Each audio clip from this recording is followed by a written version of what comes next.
Thèse 230e. Peut-être ne saisira-t-on pas sans explication ce que je viens de dire de la volonté foncière de l'esprit, qu'on me permette de préciser ma pensée. L'entité impérieuse que le peuple nomme esprit aspire à régner et à se sentir maîtresse au-dessus de soi et autour de soi. Elle veut aller de la multiplicité à la simplicité par un acte de volonté, synthétique, contraignant, autoritaire et réellement dominateur. Sur ce point, ses exigences et ses facultés sont celles mêmes que les naturalistes relèvent dans tout ce qui vit, s'accroît et se multiplie. L'aptitude de l'esprit à s'approprier ce qui lui est étranger se manifeste dans sa forte tendance à assimiler le neuf à l'ancien, à simplifier le complexe, à négliger ou à repousser l'hétérogène. De même, il souligne arbitrairement, isole et falsifie à sa convenance certains traits de ce qui lui est étranger et appartient au monde extérieur.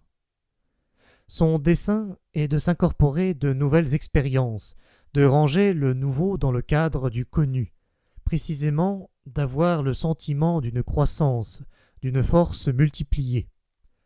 Cette intention se trouve servie par un instinct en apparence contraire. L'esprit se résout brusquement à l'ignorance, il se ferme arbitrairement, il bouche ses fenêtres, il repousse telle ou telle chose, il ne veut pas la connaître, il se met en état de défense à l'égard d'un savoir possible, il se satisfait de l'obscurité, d'un horizon borné, il accueille et approuve l'ignorance. Toute chose nécessaire selon le degré de sa force d'assimilation, de son pouvoir de digestion, pour prendre une image, car en vérité c'est encore à l'estomac que l'esprit s'apparente le plus. Il faut tenir compte aussi de la volonté qu'a l'esprit de se laisser tromper à l'occasion, non sans soupçonner que les choses ne sont pas comme on le prétend, et que ce qu'on en dit repose sur une convention. Alors il prend plaisir à cette incertitude et à cette ambiguïté, se réjouit de l'étroitesse volontaire et confortable du recoin où il se cantonne, se délecte des apparences les plus immédiates, de la surface, de ce qui grandit, rapetisse, déplace, embellit les choses, savoure à part soi l'arbitraire de toutes ces manifestations de sa puissance. Il faut relever enfin le goût pervers qu'a l'esprit de donner le change à d'autres esprits et de se déguiser devant eux, cette constante poussée en lui d'une force créatrice, formatrice et en continuelle métamorphose. L'esprit savoure dans une telle activité sa ruse et sa capacité de se travestir. Il y puise aussi le sentiment de sa sécurité, car c'est par ses artifices de proté qu'il se défend et se cache le mieux. C'est cette aspiration à l'apparence, à la simplification, au masque, au marteau, bref, à la surface, car toute surface est un marteau, que contrecarre la tendance plus noble à la connaissance, laquelle va et veut aller à la racine et à la complexité des choses. Il y a là une cruauté de la conscience intellectuelle et du goût que tout penseur courageux reconnaîtra en soi, pourvu qu'il ait, comme il se doit, suffisamment aiguisé et endurci, le regard qu'il porte sur lui-même et se soit accoutumé à une stricte discipline, à des paroles sans complaisance. Il dira qu'il y a quelque chose de cruel dans son esprit, et les cœurs vertueux, les esprits aimables, ne manqueront pas de lui arracher cet aveu. De fait, il serait plus exact de nous imputer, de vanter en nous, non pas la cruauté, mais une excessive sincérité, notre sincérité de libre, très libre esprit. Peut-être sera-t-elle un jour notre gloire posthume.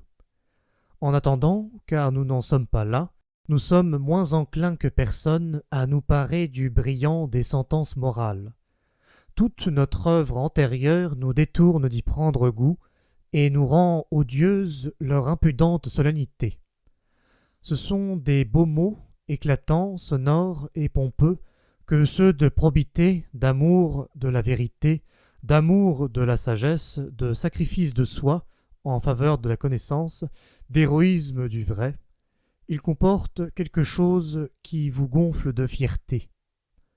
Mais nous, solitaires, nous, marmottes et marmotteurs, voilà longtemps que nous avons reconnu, dans le secret de nos cœurs d'ermites, que tout ce respectable faste verbal relève de la vieille panoplie de mensonges, de la poussière dorée dont se revêt inconsciemment la vanité humaine, et qu'il faut retrouver sous les flatteuses couleurs de sa camouflage le texte primitif, le texte effrayant de l'homme naturel.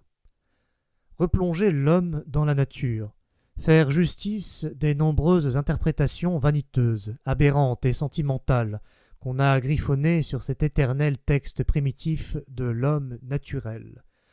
Vouloir que l'homme se tienne désormais en face de l'homme, comme aujourd'hui déjà, dans la discipline de l'esprit scientifique, il se tient en face de l'autre nature, avec les yeux sans peur d'un Oedipe et les oreilles bouchées d'un Ulysse, sourd à tous les appôts des vieux oiseleurs métaphysiques qui lui flûtent depuis trop longtemps. Tu es davantage, tu as l'âme plus haute, tu as une autre origine. Voilà qui peut sembler une tâche étrange et folle, mais une tâche qui le niera. Pourquoi l'avons-nous choisie, cette tâche insensée? Ou, en d'autres termes, pourquoi la connaissance? Tout le monde nous le demandera. Et nous, pressés de la sorte, nous qui nous sommes interrogés 100 fois sur ce sujet, nous n'avons trouvé et ne trouvons pas de meilleure réponse.